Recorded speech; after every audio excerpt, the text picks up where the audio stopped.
So I posted on my personal Instagram the other day about a calculation of 4,000 weeks and how many that I'd already done out of my life as a 32-year-old. And it seemed to get a response of, I think 15, 20 people messaged me, and I would say most of them thought it was the most depressing thing in the world that I'd already lived. I'd asked ChatGPT to work out the percentage, and I'd already lived 41% of my life. And a lot of people found that very depressing. So I'm going to break that down a bit today. So you might have heard this concept, you might have heard people talking about it. I saw a post earlier that Jake Humphries was talking about the 4,000 week concept. Where does it come from? It comes from a book called 4,000 Weeks by Oliver Burkeman. And the basic premise is, as a healthy adult, your average age of life will be 80 years old, which works out to about 4,000 weeks. I worked out and I asked ChatGPT, as a 32-year-old born in November of 93, work out how much I've already lived in percentage and weeks and how much I've got left. And so the answer that it gave was, I've lived 1,678.3 weeks up until today,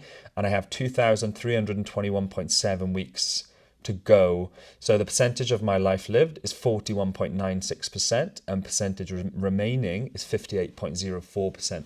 That is if I am lucky. That is if you are lucky enough to meet the average age of 80 years old. It is not meant to be depressing or feel like you have wasted all of that time. What it's done for me is that it has really realigned a lot of my values and the way that I see life and I use my time. It really does bring everything home, you know, that we're all walking towards the same fate, some of us sooner than others, and at different times there might be people who get off that bus.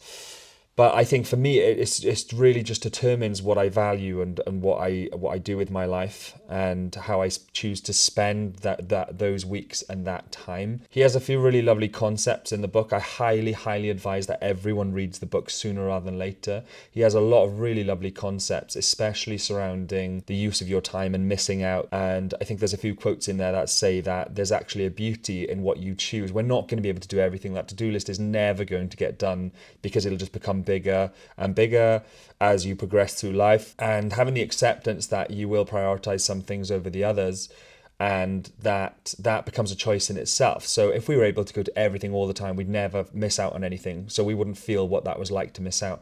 The beauty in having to make a choice between two things, one thing that you might really want to do, but then also means you're missing out on something else, is that only makes the thing you've chosen even more valuable, even more great. It's the same with work and your partner and all of those things. The fact you do have all of those possibilities makes the one that you've chosen even more special, whether that's your partner or your job. Or these sorts of like existential thoughts are not meant to sort of like cripple you into not being able to work and think about life. They're meant to sort of realign you with what's really important to you. One thing that I did recently is I wrote a list of the things that I would really miss about life if I was going to die tomorrow.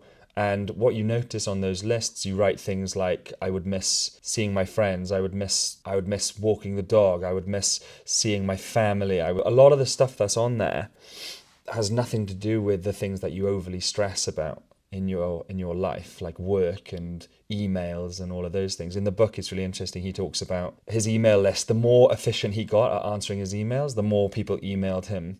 And I think that's a bit of a lesson in itself. So this is just a bit of a wellness check-in from 𝗪𝗲𝗲 Music, just to say it could be a good idea to ask ChatGPT about how many weeks you have left, and sometimes seeing that number in black and white in a percentage or in the amount of weeks that you have left if you're lucky can really like aid you in living a really full life and a good life and doing a lot with your time that you have. I am halfway through the book and I absolutely love it. I just wanted to do a little post about it.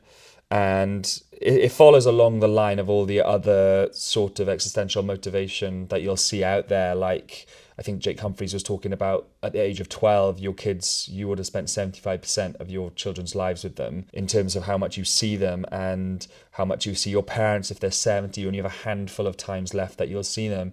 If your parents call you, always try and prioritize that time, or loved ones call you or friends call you, always put that time aside because the other tasks can be done at any time. It's about prioritizing the things that really matter to you. And so yes, there will be more of these posts throughout the year, as 𝗪𝗲𝗲 obviously encompasses a lot of well-being and wellness as well. And I think these things help me realign myself with those.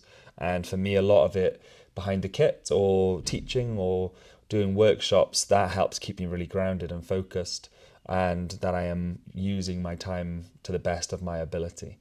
So yes, something to think upon. Maybe write the list, read the book, ask ChatGPT about your weeks, and let me know how you feel about all of this.